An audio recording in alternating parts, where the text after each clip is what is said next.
नमस्कार आप सभी साथियों का। इतनी गर्मी में आप आए हैं, इसके लिए आपका धन्यवाद कर रहे हैं। पिछले 3 महीने से इतने राजनीतिक भाषण आप सुन लिए हैं, कब तक आपको बदहजमी हो जाना चाहिए। फिर किसी नेता का भाषण सुनिएगा तो और दिक्कत होगा। तो हम कोई भाषण नहीं देते हैं। आपने पिछले 2 वर्ष में जिसके पास YouTube मोबाइल है, उसने मेरी कुछ बातें सुनी समझी होगी। ये जन सुराज अभियान क्या है, प्रशांत किशोर कौन है, क्या हम लोग करना चाह रहे हैं, अभी अगले 15-20 मिनट में आपसे वो बात साझा करेंगे। उस बात को सुनिए, समझिए, ठीक लगे तो अपनाइए और न ठीक लगे तो जिस दल, जिस नेता, जिस विचारधारा का झंडा लेकर चल रहे हैं वो चलते रहिए। सबसे पहले मेरा परिचय, मेरा ही नाम है प्रशांत किशोर, कोई नेता नहीं है। बिहार के एक साधारण परिवार के लड़के हैं। हमारे अपने बाबा मजदूर थे, बैलगाड़ी चलाते थे। अपने 8-9 बच्चों में मजदूरी करके एक हमारे बाबूजी को लोगों ने पढ़ाया। हमारे बाबूजी डॉक्टर बन गए।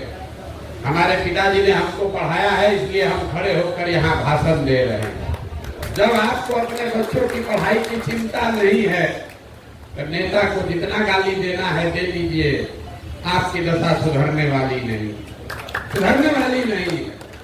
हम बिहार के 4800 गांव में पैदल चल के गए हैं 18 महीना तक। आज आपके यहाँ पैदल नहीं आए, पैदल आपके यहाँ आएंगे। अभी आने में 6 महीना समय है, क्योंकि हम चंपारण से चलना शुरू किए हैं और मधेपुरा पहुंचने में 18 महीना लग गया।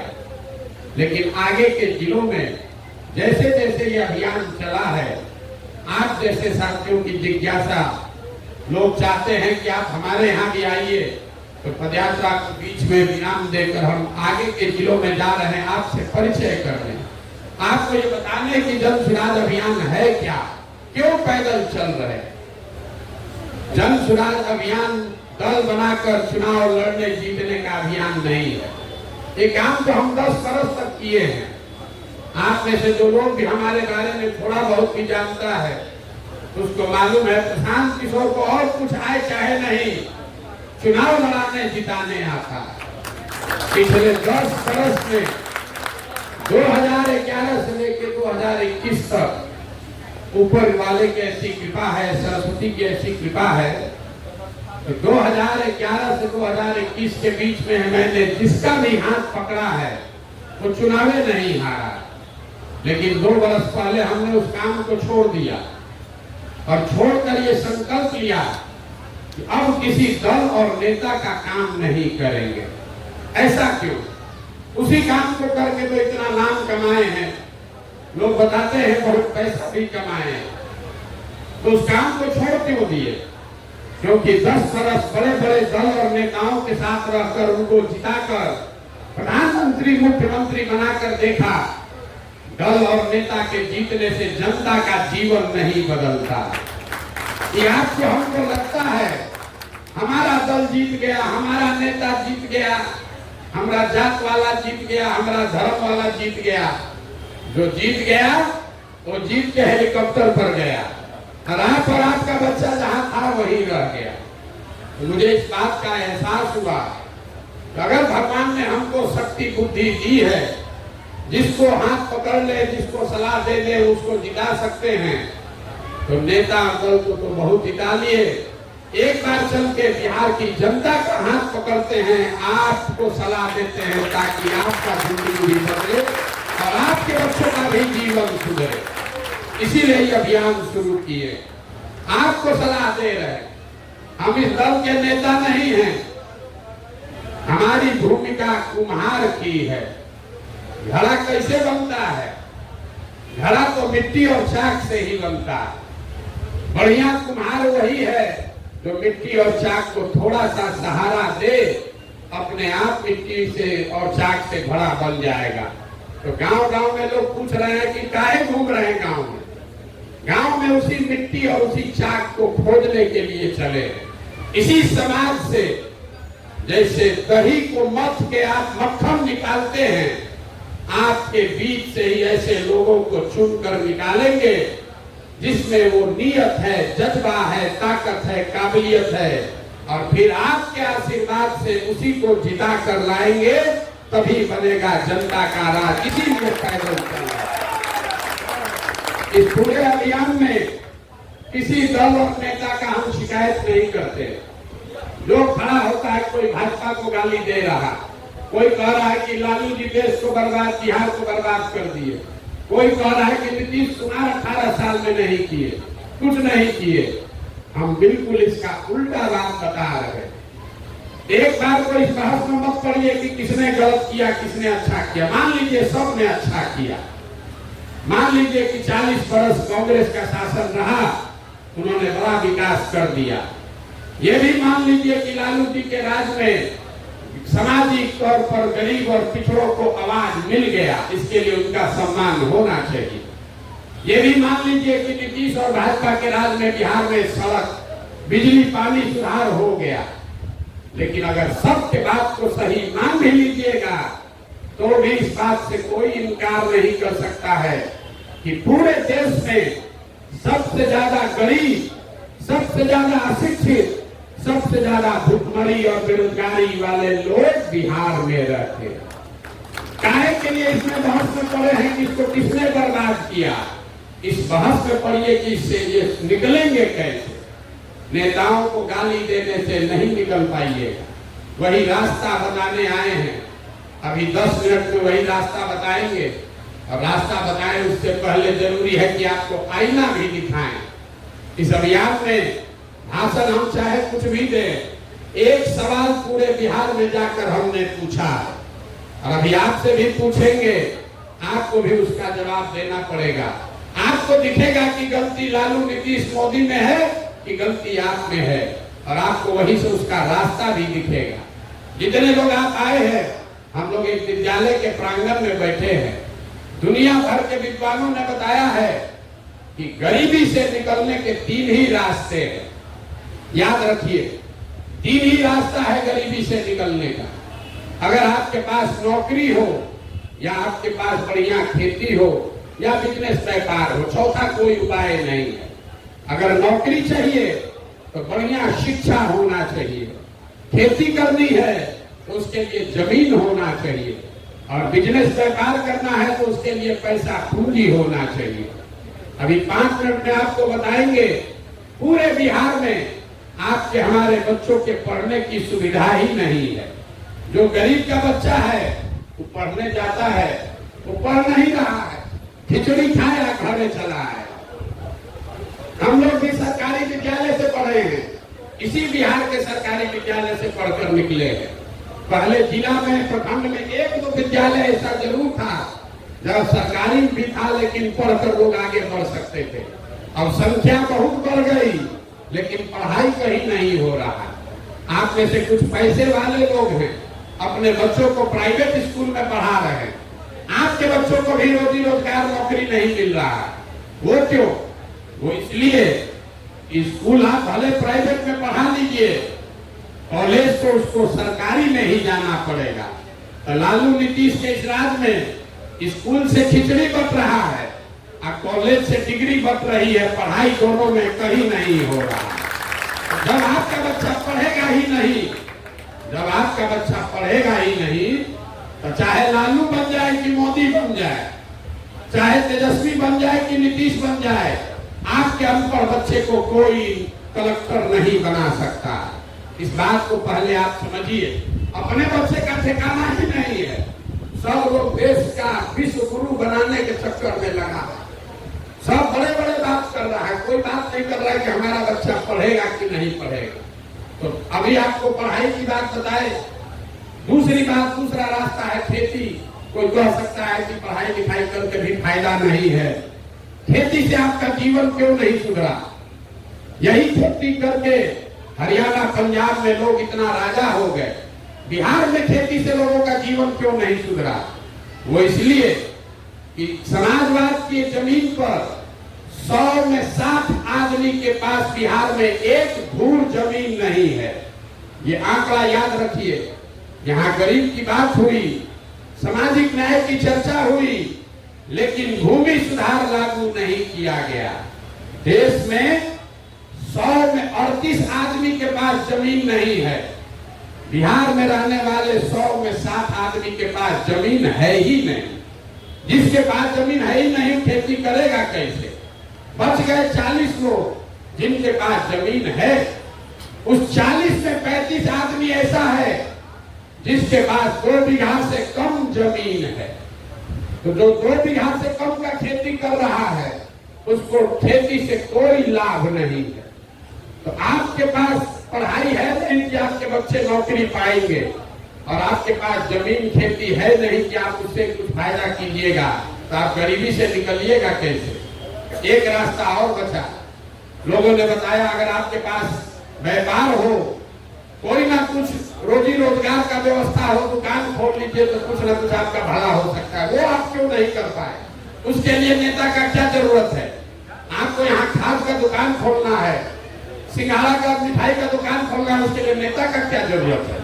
वो आप क्यों नहीं कर पाए?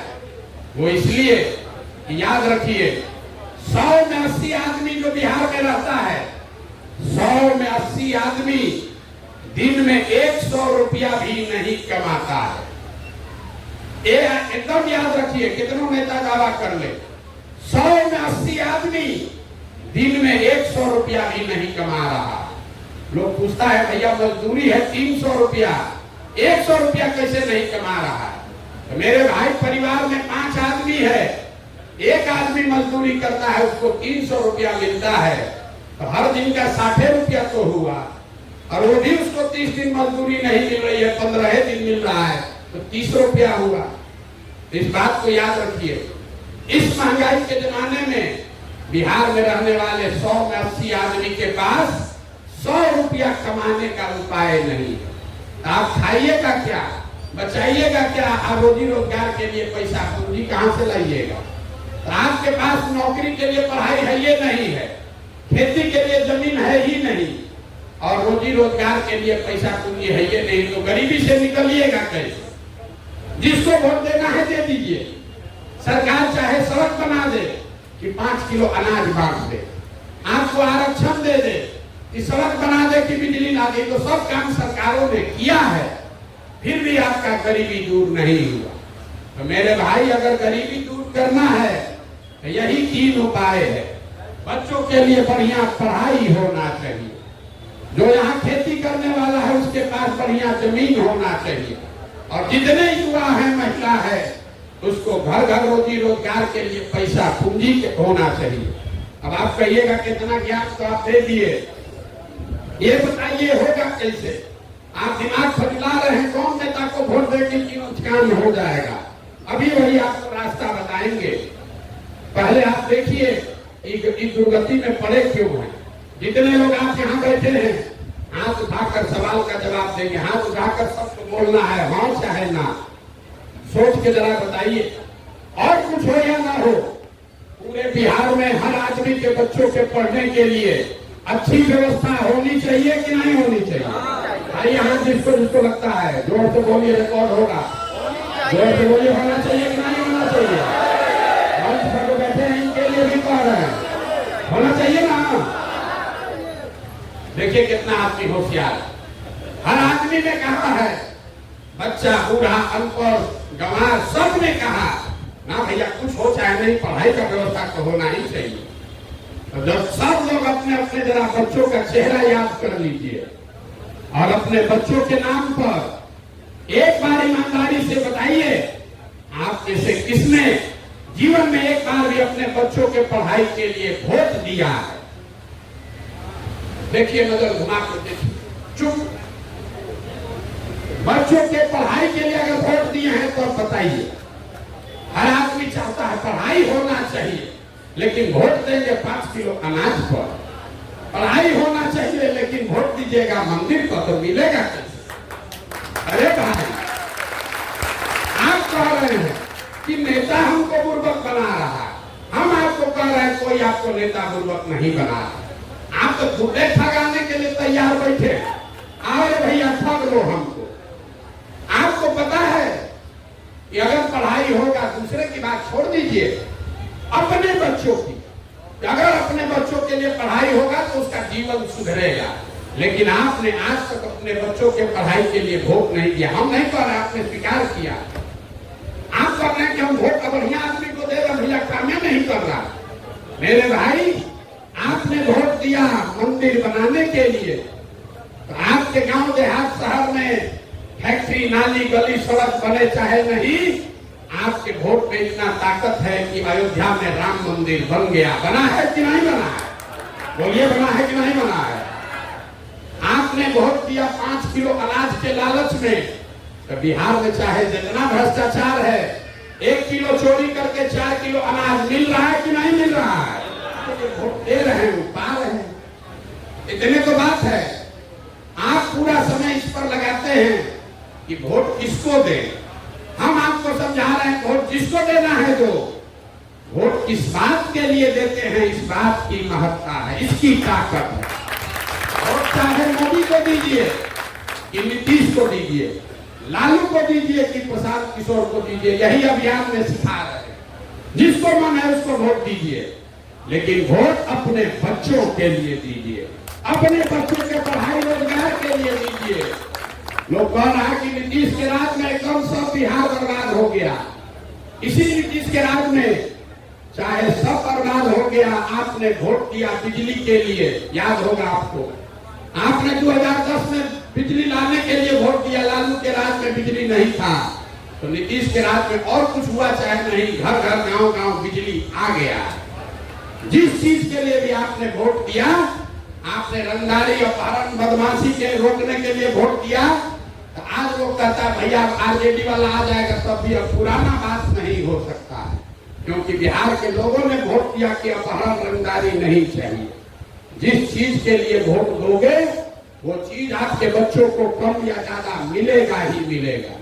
इसीलिए ये अभियान शुरू किए, गांव गांव जाकर लोगों को हाथ जोड़ रहे हैं। मेरे भाई, आपने जाति पर वोट दिया, आपने धर्म पर वोट दिया, आपने दलों को वोट दिया, आपने नेताओं का चेहरा देखकर वोट दिया। एक बार प्रशांत किशोर की बात मानिए। लोग कहता है कि जो जिसको भी हम सलाह दे दे वो आदमी जीत के राजा हो जाता है। एक बार आपको सलाह दे रहे हैं मुफ्त में, बिना पैसे के। एक बार जीवन में जिसको वोट देना है दीजिए, लेकिन एक बार संकल्प लीजिए कि अगला वोट अपने बच्चों के शिक्षा और रोजगार के लिए दीजिए। अगर नहीं दीजिएगा तो आपसे बड़ा गुनाहगार कोई नहीं है। आप हमको बिहार में आदमी कहता है भैया बिहार में जाति बहुत है, जब तक जाति नहीं सुधारिएगा तब तक बिहार का दशा नहीं सुधरेगा। आपसे अभी पूछेंगे कौन जाति का राजनीति कर रहा है, तुरंत कोई खड़ा होकर कहेगा लालू, नीतीश सब जाति का राजनीति कर रहा है। हम आपको कैमरे पर कह रहे हैं लालू जी जात का राजनीति नहीं करते। लालू जी जात का राजनीति कभी किए ही नहीं है। लालू जी अगर जात का राजनीति करते तो ये कहते कि यादव समाज का जो सबसे काबिल लड़का है वही बिहार का राजा बनेगा। सारा यादव समाज का आदमी आप लोग लालटेन को वोट दीजिए। लालू जी कहां कहते हैं? लालू जी ये कह रहे हैं कि हमारा लड़का राजा बनेगा, सब यादव जी लोग तुम लोग वोट हमको दो। जात का राजनीति कहां हुआ? अरे तो अपने बच्चे की, अपने परिवार की राजनीति है। और मेरे भाई लालू जी अकेले नहीं हैं, कोई पंडित का नेता है, कोई कुशवाहा का नेता, कोई मांझी जी है, कोई पासवान जी है। नेता अपने और अपने बच्चे की चिंता कर रहा है, उसकी राजनीति कर रहा है। जात में आप और हम अधूराए हैं, नेता नहीं अधूराया। ये आपको लग रहा है। बगल में भी पप्पू यादव खड़े हुए थे, बगल में पप्पू यादव खड़े हुए थे, वो भी तो यादव हैं। लालू जी की बात नहीं माने तो आपने, हमने देखा अभी उनके सामने से आकर उनका विरोध हुआ कि नहीं हुआ? और आप समझ रहे हैं कि लालू जी जात का राजनीति कर रहे हैं, कुशवाहा जी कुशवाहा का राजनीति कर रहे हैं। अरे भाई, नेता अपना राजनीति कर रहा है, अपने बच्चे की राजनीति कर रहा है, उसमें कोई गलती भी नहीं है। हर आदमी को अपने बच्चे का भला सोचने का हक है। हम आपको इस अभियान में इतना ही बता रहे हैं कि नेता अपने बच्चे की चिंता कर रहा है, अपनी चिंता कर रहा है, एक बार आप भी अपने और अपने बच्चों की चिंता करो। और न करोगे तो जीवन भर आपका बच्चा मजदूर बनकर ही घूमेगा, कोई इसको नहीं सुधार सकता है। एक तो प्रशांत किशोर आए कि 10 प्रशांत किशोर आ जाए, ये न सुधरने वाला। बिहार के आदमी को सुधारना ही नहीं है। 5 बरिस बैठ के गाना गाइएगा, ए भैया रोजगार नहीं है, ए भैया पढ़ाई नहीं है, ए भैया खाने को नहीं है, ए भैया बीमार पड़ गया अस्पताल नहीं है। अब फिर वोट देने जाएगा तो वोट के दिन ये सब बात भूला जाएगा। वोट के दिन दिखेगा अपना जात वाला कौन खड़ा। मोदी जी किसको कहे? अरे भाई मोदी जी जीत के बन गए प्रधानमंत्री, आपका दशा सुधरेगा? अभी 2 दिन पहले, आप 5 दिन पहले देखे होंगे, मीडिया कह रहा है कि नीतीश के हाथ में ही पूरा भारत सरकार का कमान है। नीतीश जी अगर न चाहे तो देश में सरकार नहीं बनेगी। इतना ताकत है नीतीश कुमार के हाथ में। नीतीश कुमार ने उस ताकत के एवज में क्या मांगा? आपके बच्चों के लिए रोजगार नहीं मांगा, यहाँ चीनी की फैक्ट्री चालू हो जाए ये नहीं मांगा, बिहार को विशेष राज्य का दर्जा मिल जाए नहीं मांगा। क्या मांगा? कि 25 के बाद भी नीतीश ही मुख्यमंत्री रहेंगे। भाजपा वाला कह दे, सब पूरा राज्य के आदमी का इज्जत बेच दिया। 13 करोड़ आदमी का जो नेता है, हम लोग का अभिमान है, सम्मान है, पूरे देश के सामने झुक के पैर छू रहा है ये आदमी मुख्यमंत्री बने रहने को। लोग कहते हैं भैया आपने तो नीतीश का मदद किए थे 2014 में, बिहार में बाहर है नीतीश कुमार है, आप ही तो कहे थे, अब काहे विरोध कर रहे हैं? इसीलिए विरोध कर रहे हैं।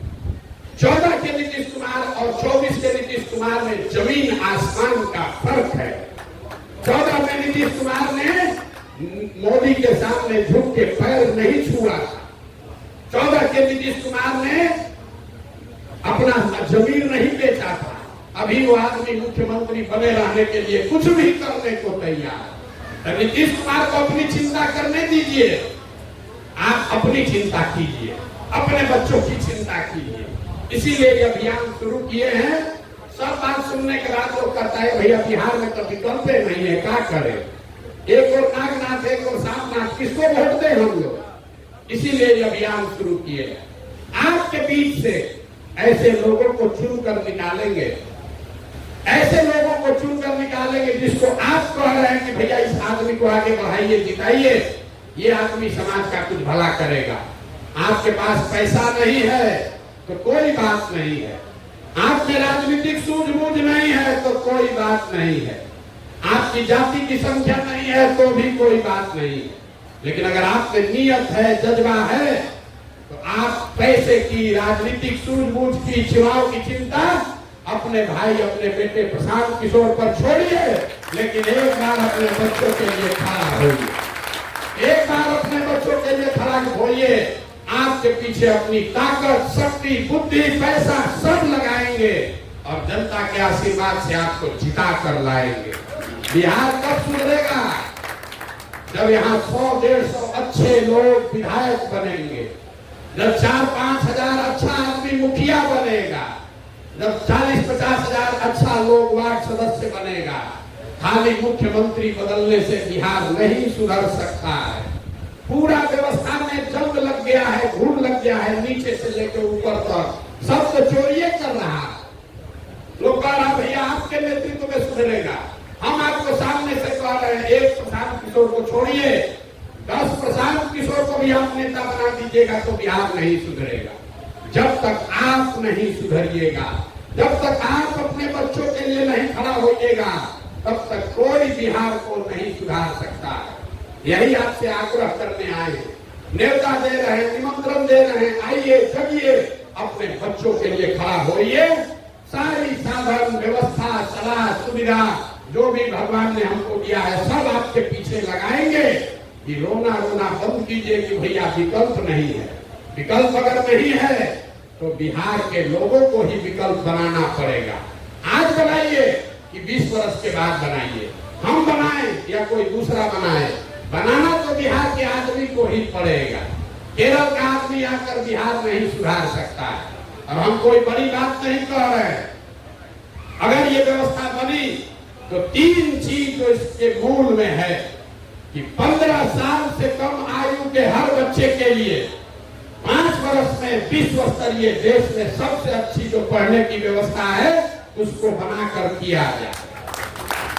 और आप कैसे लगता है, कई लोग ज्ञानी करता है बिहार में पैसा नहीं है, कैसे होगा? आपको बता दें कि इसी गरीब बिहार में आज के हमारे बच्चों के शिक्षा के नाम पर हर साल 45,000 करोड़ रुपया सरकार खर्च कर रही है। 45,000 करोड़ रुपया खर्चा करके 45 बच्चों को भी पढ़ाने का सुविधा नहीं है। आपके पास 2,000 रुपया है तो आप अपने बच्चे को पढ़ा पा रहे हैं, और सरकार 45,000 करोड़ रुपया खर्चा कर रहा है, तो बच्चा पढ़िए नहीं रहा।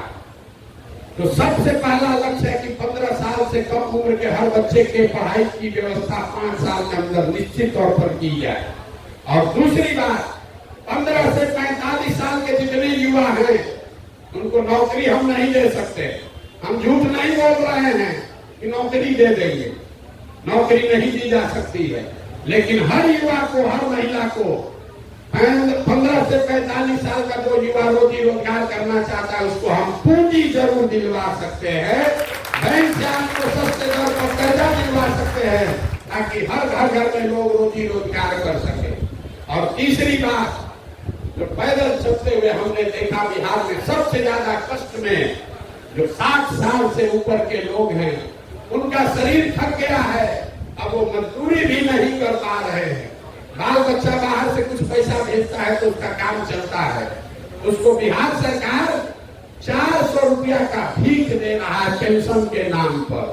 तो हम लोगों ने संकल्प लिया है कि 2.5 लाख करोड़ रुपया जो आपके तिजोरी में हर साल जमा होता है उससे कम 2,000 रुपया हर बुजुर्ग को हर महीना जरूर दिया है। ये 3 बार साल भर के अंदर अगर आपने जनता का राज बनाया तो और कुछ हो चाहे नहीं हो, सड़क बने चाहे नहीं बने, पानी आएगा तब आएगा, स्वास्थ्य की व्यवस्था जब सुधरेगी तब सुधरेगी। एक दिन में नहीं सुधर सकता है, 10 साल लगेगा, लेकिन 3 बात की एकदम निश्चित तौर पर आपको हम विश्वास दिला सकते हैं कि आपके बच्चों के पढ़ने की व्यवस्था नेतरहाट जैसे विद्यालय हर प्रखंड में 5 वर्ष में खोल दिए जाएंगे। और दूसरी बात, जितना भी लड़का है चाहे वो बाहर रह रहा है या बिहार में रह रहा है, 15 से 45 साल के किसी भी युवा को पूंजी के अभाव में कहीं पर जाकर मजदूरी नहीं करना पड़ेगा। आप जरा इसको समझिए, इसका क्या असर है। अगर आपको बाल काटने आता है, अगर आपके पास 1 लाख रुपया का पूंजी हो, कर्जा मिल जाए, आप सैलून खोलिएगा, 4 आदमी को रोजी रोजगार दीजिएगा, अपना परिवार चलाइएगा। जब वो 1 लाख रुपया आपको लोन नहीं मिलता है, आपको बाल काटने आ रहा है, लेकिन जाकर आप पटना में, दिल्ली में मजदूरी कर रहे हैं। पूंजी की वो ताकत है। अगर बिहार के लोगों को पूंजी मिल जाए तो यहाँ का ज्यादातर युवा अपना तकदीर खुद से बना सकता है। तो ये 3 संकल्प लेकर चले हैं। अगले 10 वर्ष में बिहार को देश के 10 अग्रणी राज्यों में शामिल कराना है, और उसकी नींव में हम विश्व गुरु का बात नहीं करते हैं, सबको नौकरी दे देंगे ये बात नहीं करते हैं, आपको भारत में सबसे आगे बना देंगे, राजा बना देंगे ये बात नहीं कहते। इतना जरूर कह रहे हैं, विकल्प अगर नहीं है तो बिहार के लोगों को ही विकल्प बनाना पड़ेगा। आज बनाइए कि 20 वर्ष के बाद बनाइए, हम बनाए या कोई दूसरा बनाए, बनाना तो बिहार के आदमी को ही पड़ेगा। केरल का आदमी आकर बिहार नहीं सुधार सकता है, और हम कोई बड़ी बात नहीं कह रहे हैं। अगर ये व्यवस्था बनी तो 3 चीज जो इसके मूल में है कि 15 साल से कम आयु के हर बच्चे के लिए 5 वर्ष में विश्व स्तरीय देश में सबसे अच्छी जो पढ़ने की व्यवस्था है उसको बनाकर किया जाए। और आप कैसे लगता है, कई लोग ज्ञानी करता है बिहार में पैसा नहीं है, कैसे होगा? आपको बता दें कि इसी गरीब बिहार में आज के हमारे बच्चों के शिक्षा के नाम पर हर साल 45,000 करोड़ रुपया सरकार खर्च कर रही है। 45,000 करोड़ रुपया खर्चा करके 45 बच्चों को भी पढ़ाने का सुविधा नहीं है। आपके पास 2000 रुपया है तो आप अपने बच्चे को पढ़ा पा रहे हैं, और सरकार 45,000 करोड़ रुपया खर्चा कर रहा है, तो बच्चा पढ़िए नहीं रहा। तो सबसे पहला लक्ष्य है कि 15 साल से कम उम्र के हर बच्चे के पढ़ाई की व्यवस्था 5 साल के अंदर निश्चित तौर पर की जाए। और दूसरी बात, 15 से 45 साल के जितने युवा हैं उनको नौकरी हम नहीं दे सकते। हम झूठ नहीं बोल रहे हैं कि नौकरी दे देंगे, नौकरी नहीं दी जा सकती है, लेकिन हर युवा को, हर महिला को 15 से 45 साल का जो युवा रोजी रोजगार करना चाहता है उसको हम पूंजी जरूर दिलवा सकते हैं। बैंक से आपको सस्ते दर पर कर्जा दिलवा सकते हैं ताकि हर घर में लोग रोजी रोजगार कर सके। और तीसरी बात, जो पैदल चलते हुए हमने देखा बिहार में सबसे ज्यादा कष्ट में जो 60 साल से ऊपर के लोग हैं, उनका शरीर थक गया है, अब वो मजदूरी भी नहीं कर पा रहे हैं। बाल बच्चा बाहर से कुछ पैसा भेजता है तो उसका काम चलता है, उसको बिहार सरकार 400 रुपया का भीख दे रहा है पेंशन के नाम पर। तो हम लोगों ने संकल्प लिया है कि 2.5 लाख करोड़ रुपया जो आपके तिजोरी में हर साल जमा होता है, उससे कम 2000 रुपया हर बुजुर्ग को हर महीना जरूर दिया जाए। ये 3 बात साल भर के अंदर अगर आपने जनता का राज बनाया तो और कुछ हो चाहे नहीं हो, सड़क बने चाहे नहीं बने, पानी आएगा तब आएगा, स्वास्थ्य की व्यवस्था जब सुधरेगी तब सुधरेगी। एक दिन में नहीं सुधर सकता है, 10 साल लगेगा, लेकिन 3 बात की एकदम निश्चित तौर पर आपको हम विश्वास दिला सकते हैं कि आपके बच्चों के पढ़ने की व्यवस्था नेतरहाट जैसे विद्यालय हर प्रखंड में 5 वर्ष में खोल दिए जाएंगे। और दूसरी बात, जितना भी लड़का है चाहे वो बाहर रह रहा है या बिहार में रह रहा है, 15 से 45 साल के किसी भी युवा को पूंजी के अभाव में कहीं पर जाकर मजदूरी नहीं करना पड़ेगा। आप जरा इसको समझिए, इसका क्या असर है। अगर आपको बाल काटने आता है, अगर आपके पास 1 लाख रुपया का पूंजी हो, कर्जा मिल जाए, आप सैलून खोलिएगा, 4 आदमी को रोजी रोजगार दीजिएगा, अपना परिवार चलाइएगा। जब वो 1 लाख रुपया आपको लोन नहीं मिलता है, आपको बाल काटने आ रहा है, लेकिन जाकर आप पटना में, दिल्ली में मजदूरी कर रहे हैं। पूंजी की वो ताकत है। अगर बिहार के लोगों को पूंजी मिल जाए तो यहाँ का ज्यादातर युवा अपना तकदीर खुद से बना सकता है। तो ये 3 संकल्प लेकर चले हैं। अगले 10 वर्ष में बिहार को देश के 10 अग्रणी राज्यों में शामिल कराना है, और उसकी नींव में हम विश्व गुरु का बात नहीं करते हैं, सबको नौकरी दे देंगे ये बात नहीं करते हैं, आपको भारत में सबसे आगे बना देंगे, राजा बना देंगे ये बात नहीं कहते।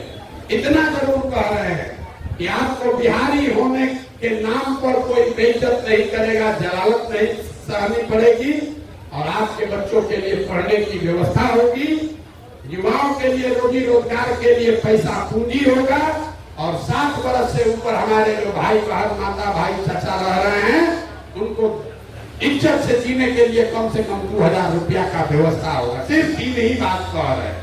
आपको ठीक लगे तो जगिए, जुड़िए, इस व्यवस्था का हिस्सा बनिए, और न ठीक लगे तो जिसको वोट दे रहे देते रहिए।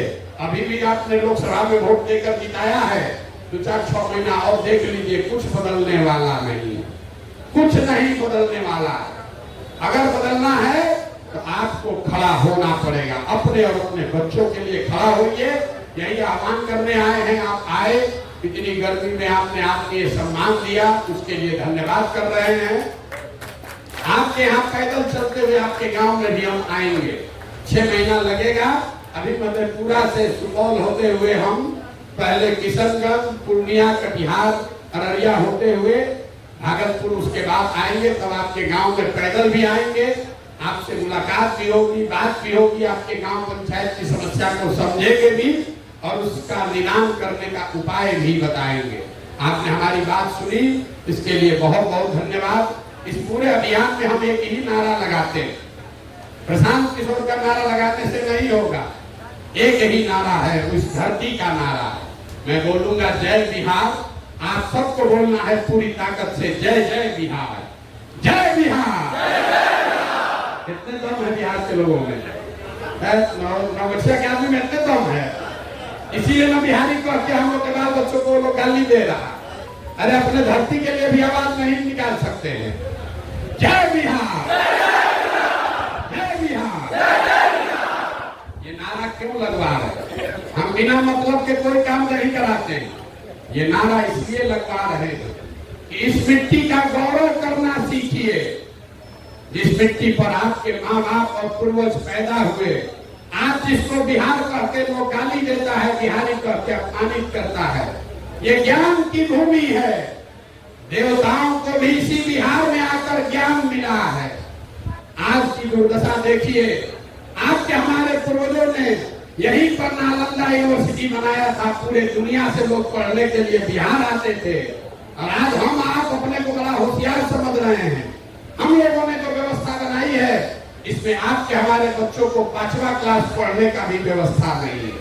इस स्थिति को बदलिए, जगिए। अपने लिए नहीं तो कम से कम अपने बच्चों के लिए जगिए, ताकि आपके आने वाले पीढ़ी को, आपके बच्चों को बिहारी होने के नाम पर जलालत न सहना पड़े। इसलिए ये प्रयास कर रहे हैं। एक बार पूरा मुट्ठी भींच कर बोलेंगे जय बिहार। ना पीछे का आदमी सब उड़ीसा में रहता है, बोलिए जोर से जय बिहार।